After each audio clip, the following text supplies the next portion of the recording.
नमस्कार, मी सौ सुषमा राजकुमार कुंभार, खानापूर प्रकल्प, गाव लेंगरे, अंगणवाडी क्रमांक 163 मध्ये कार्यरत आहे. तरी मी तुम्हाला प्रधानमंत्री मातृवंदना हा ॲपद्वारे ऑनलाईन फॉर्म तसेच लिंकद्वारे फॉर्म कसा भरायचा या फॉर्मचा मी डेमो तुम्हाला दाखवत आहे. तसेच pmmvy.wc.government.in ही वेबसाईट वापरूनही तुम्ही हा फॉर्म भरू शकता. प्रधानमंत्री अर्ज करण्यासाठी लाभार्थ्यांना कोणती कागदपत्रे आवश्यक आहेत हे मी तुम्हाला पुढील प्रमाणे सांगते.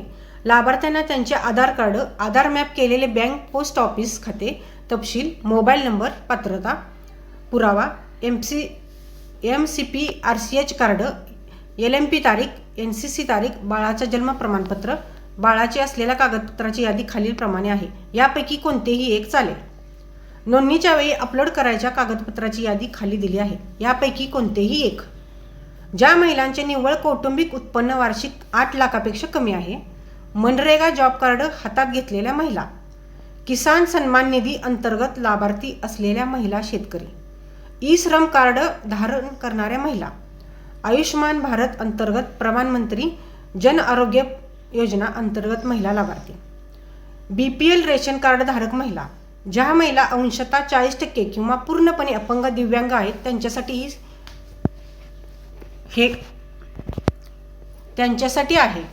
अनुसूचित जाती महिला, अनुसूचित जमाती महिला, गर्भवती आणि स्तनपान करणारी, राष्ट्रीय अन्न सुरक्षा कायदा अंतर्गत NFSA 2013 अंतर्गत रेशन कार्ड महिला लाभार्थी.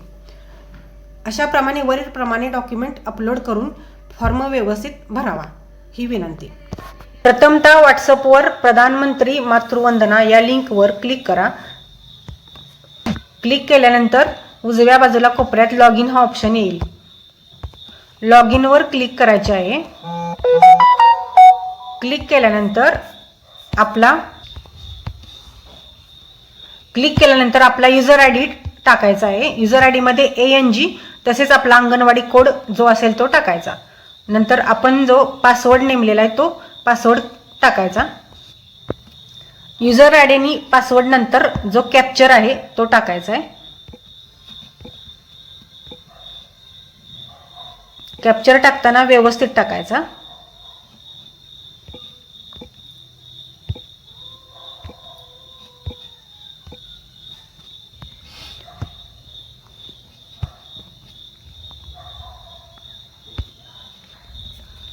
लॉग इन झाल्यानंतर व्हेरीफाय ऑप्शन येईल. त्या व्हेरीफायवर क्लिक करायचं आहे. नंतर आपल्याला एक OTP येईल. तो OTP आपण तिथं टाकायचा आहे. रजिस्टर नंबर आहे त्या मोबाईल नंबरवर OTP येईल. तो OTP टाकायचा आहे.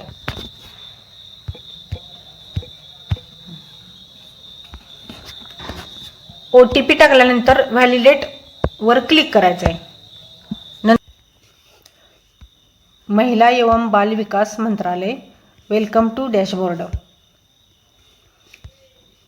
आता डाव्या कोपऱ्यामध्ये डॅशबोर्डवर 3 डॉटवर क्लिक करायचं आहे. नंतर डाटा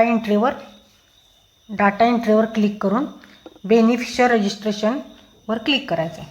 क्लिकपणे फॉर्म ओपन होईल. हा फॉर्म पूर्णपणे इंग्लिशमध्ये ओपन झालेला आहे. परंतु जर इंग्लिशमध्ये जर भरण्यासाठी अडथळा येत असेल तर आपण ह्यामध्ये ट्रान्सलेट करून मराठी भाषा करू शकतो. मोर लँग्वेजमध्ये जाऊन मराठी भाषा सिलेक्ट केली. आता हा फॉर्म पूर्णपणे मराठीमध्ये आलेला आहे. सर्वप्रथम आपण फॉर्म भरायला सुरुवात करणार आहोत. यामध्ये लाभार्थी नोंदणीमध्ये वैयक्तिक प्रोफाईलमध्ये अर्ज करण्यासाठी पहिले मूल किंवा दुसरी मुलगी असावी लागते. हे दोन्ही नसेल तर जिवंत मुलांची संख्या आपण 0 घालायची आहे. लाभार्थीकडे आधार कार्ड आहे का तर होय. PMVY मिशन अंतर्गत शक्ती योजनेचा घटक यामध्ये आपण टिक मार्क करायचे आहे. नंतर आपण फॉर्म भरताना लाभार्थीचे नाव, पूर्ण नाव टाकायचे आहे.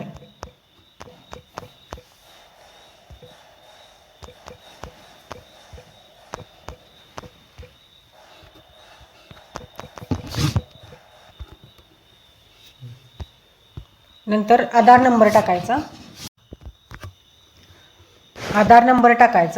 नंतर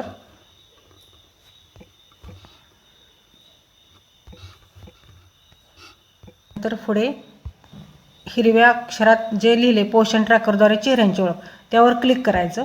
त्यावर क्लिक केल्यानंतर आपण पोषण ट्रॅकरद्वारे चेहऱ्याची ओळख यावर क्लिक केल्यावर नंतर पूर्णपणे खालची माहिती आपोआप येते, कारण पोषण ट्रॅकरमध्ये आपण ती आपोआपच अगोदर भरलेली असते, त्यामुळे डबल भरावी लागत नाही. तरी पुन्हा एकदा मी तुम्हाला डबल माहिती सांगते.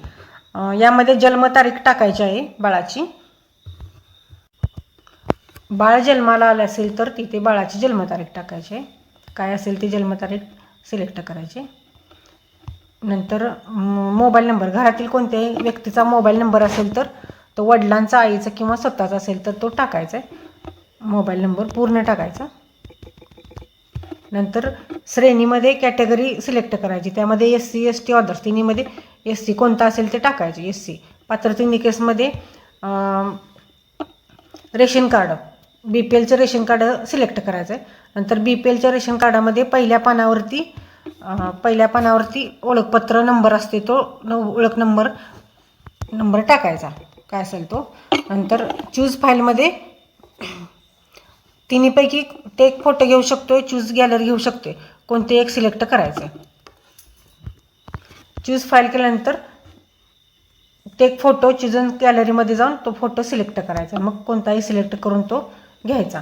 नंतर लसीकरण कार्डामध्ये नोंदणी दिनांक असतो, तो नोंदणी दिनांक आपण तो टाकायचा.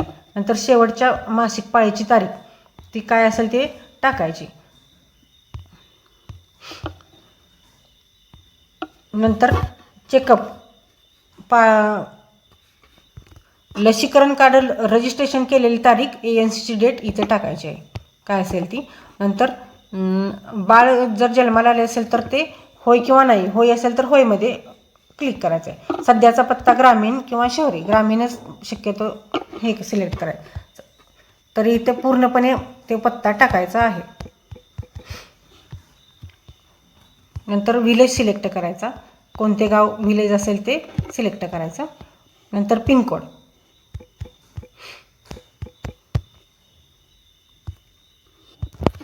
गावानंतर पिनकोड नंबर टाकायचा आहे.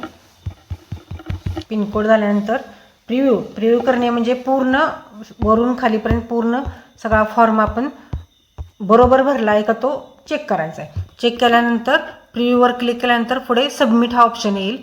सबमिट ऑप्शन करून मग सक्सेसफुली हा कोपऱ्यामध्ये सक्सेसफुली हा फॉर्म असा भरला आहे म्हणून ऑप्शन येईल आणि मग आपला पूर्णपणे फॉर्म भरलेला आहे. म्हणून अशा तऱ्हेने पूर्णपणे फॉर्म भरून झालेला आहे. तरी धन्यवाद.